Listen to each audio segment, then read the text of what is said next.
Hi, ನಾನು ನಿಮ್ಮ ಮೇಘದೀಪ ಚಾನಲ್ನಿಂದ ಮಾತಾಡ್ತಾ ಇರೋದು. ಇವತ್ತು ನುಗ್ಗೆಕಾಯಿ ಸಾರು ಮಾಡೋದು ಹೇಗೆ ಅಂತ ನೋಡೋಣ ಬನ್ನಿ. ನುಗ್ಗೆಕಾಯಿ ತೊಗೊಳ್ತಾ ಇದ್ದೀನಿ. ಒಂದು ಪಾತ್ರೆಯಲ್ಲಿ ಈ ನುಗ್ಗೆಕಾಯಿಗಳನ್ನು ಹೆಚ್ಚಾಕೊಳ್ತಾ ಇದ್ದೀನಿ. ಹೆಚ್ಚಾಕೊಂಡಾದ್ಮೇಲೆ ಇದಕ್ಕೆ ಸ್ವಲ್ಪ ನೀರನ್ನು ಸಹ ಹಾಕ್ತಾಯಿದ್ದೀನಿ. ನೀರನ್ನು ಹಾಕಿ ಇವುಗಳನ್ನು ನಾವು ಸಪ್ರೇಟಾಗಿ ಬೇಯಿಸ್ಕೊಳ್ಬೇಕು. ಈಗ ಬೇಯಕ್ಕೆ ಇಡ್ತಾ ಇದ್ದೀನಿ. ಇವುಗಳನ್ನು ಒಂದೆರಡು ಕುದಿಸ್ಬೇಕು. ಕುದಿಸಿದಾದ್ಮೇಲೆ ನುಗ್ಗೆಕಾಯಿ ಬೆಂದಿರುತ್ತೆ. ಈಗ ನಾವು ಸಪ್ರೇಟಾಗಿ ಸಾಂಬಾರಿಗೆ ಬೇಯಿಸ್ಕೊಳ್ಳೋಣ ಬನ್ನಿ. ಈಗ ಒಂದು ಬೌಲಲ್ಲಿ ನಾನು ಬೇಳೆ ತೊಗೊಳ್ತಾ ಇದ್ದೀನಿ. ಬೇಳೆ ತೊಗೊಂಡಿದ್ದೀನಿ. ಈಗ ನೆಕ್ಸ್ಟ್ ಸಣ್ಣಗೆ ಹೆಚ್ಕೊಂಡಿರೋ ಟೊಮೊಟೊ, ಇವುಗಳೆರಡನ್ನು ಕುಕ್ಕರ್ ತೊಗೊಳ್ತಾ ಇದ್ದೀನಿ. ಕುಕ್ಕರ್ನಲ್ಲಿ ಬೌಲಲ್ಲಿರುವಂಥ ಬೇಳೆಗಳನ್ನು ಹಾಕ್ಕೊಳ್ತಾ ಇದ್ದೀನಿ.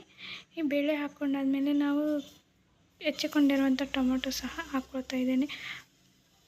ಟೊಮೊಟೊ ಹಾಕಿದಾದ್ಮೇಲೆ ಇದಕ್ಕೆ ನಾವು ಸ್ವಲ್ಪ ಎಣ್ಣೆ ಹಾಕ್ಕೊಳ್ಬೇಕು. ಎಣ್ಣೆ ಹಾಕಿದರೆ ಬೇಳೆ ಸ್ವಲ್ಪ ಬೇಗ ಬೇಯುತ್ತೆ ಅಂತ.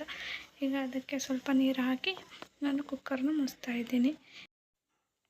ಈಗ ಇದು 4 ವಿಸಿಲ್ ಬಂದಾದಮೇಲೆ ಬೇಳೆ ಬೆಂದಿರುತ್ತೆ. ಈ ರೀತಿಯಾಗಿ ಬೇಳೆ ಬಂದಿದ್ದೆ. ಇದಕ್ಕೆ ನಾವು ಒಂದು ಸ್ವಲ್ಪ ಉಪ್ಪು, 2 ಟೇಬಲ್ ಸ್ಪೂನ್ ಉಪ್ಪು ಹಾಕ್ಕೊಳ್ತಾ ಇದ್ದೀನಿ. ಉಪ್ಪು ಹಾಕ್ಕೊಂಡಾದ್ಮೇಲೆ ಇದಕ್ಕೆ ಒಂದು ಸ್ವಲ್ಪ ನಾವು ಅರಿಶಿನ ಮತ್ತು ಬೆಲ್ಲ ಹಾಗೂ ಖಾರ ಪುಡಿ ಇವುಗಳನ್ನು ಹಾಕ್ಕೊಂಡು ಇದನ್ನು ಮಿಕ್ಸ್ ಮಾಡಬೇಕು. ತುಂಬ ಟೇಸ್ಟಿಯಾಗಿರುತ್ತದೆ, ರುಚಿಕರವಾಗಿಯೂ ಕೂಡ ಇರುತ್ತದೆ.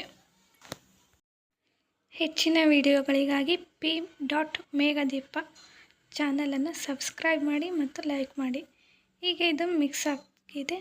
ಈಗ ಒಂದು ಬೆಳ್ಳುಳ್ಳಿಯನ್ನು ತಗೊಳ್ತಾ ಇದ್ದೀನಿ. ಬೆಳ್ಳುಳ್ಳಿ ತಗೊಂಡು ಅವುಗಳನ್ನು ಸಿಪ್ಪಿಸ್ಕೊಂಡು ಇಟ್ಕೊಳ್ತಿದ್ದೀನಿ. ಈಗ ಒಂದು ಪಾತ್ರೆಯಲ್ಲಿ ಎಣ್ಣೆ ಹಾಕ್ಕೊಳ್ತಾ ಇದ್ದೀನಿ. ಎಣ್ಣೆ ಸ್ವಲ್ಪ ಕಾಯ್ದ ನಂತರ ಇದಕ್ಕೆ ನಾವು ಒಂದು ಸ್ವಲ್ಪ ಜೀರಿಗೆ, ಸಾಸಿವೆ ಹಾಗೂ ಬೆಳ್ಳುಳ್ಳಿಯನ್ನು ಒಂದು ಸ್ವಲ್ಪ ಜಜ್ಜಿಕೊಳ್ಳಬೇಕು. ಜಜ್ಜಿಕೊಂಡು ಇದರಲ್ಲಿ ಹಾಕಿದಾದ್ಮೇಲೆ ಇದನ್ನು ಒಂದು ಸ್ವಲ್ಪ ಫ್ರೈ ಮಾಡೋಣ. ಈಗ ಇದು ಬೆಳ್ಳುಳ್ಳಿ ಫ್ರೈ ಆಗಿದೆ.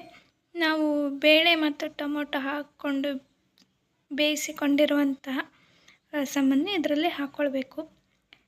ಅಂದರೆ ಒಗ್ಗರಣೆ ಕೊಡೋ ರೀತಿ ಬೇಳೆಗೆ. ಈಗ ಈ ಬೇಯಿಸಿಕೊಂಡಿರುವಂಥ ನುಗ್ಗೆಕಾಯಿಗಳನ್ನು ಸಹ ಇದರಲ್ಲಿ ಹಾಕ್ಕೊಳ್ಬೇಕು. ಹಾಕ್ಕೊಂಡು ಕುದಿಸಿದಾದ್ಮೇಲೆ ಬಿಸಿ ಬಿಸಿ ನುಗ್ಗೆಕಾಯಿ ಸಾಂಬಾರು ರೆಡಿಯಾಗಿದೆ. ಟೇಸ್ಟ್ ಸಖತ್ತಾಗಿರುತ್ತೆ. ನೀವು ಮನೆಯಲ್ಲೇ ಟ್ರೈ ಮಾಡಿ.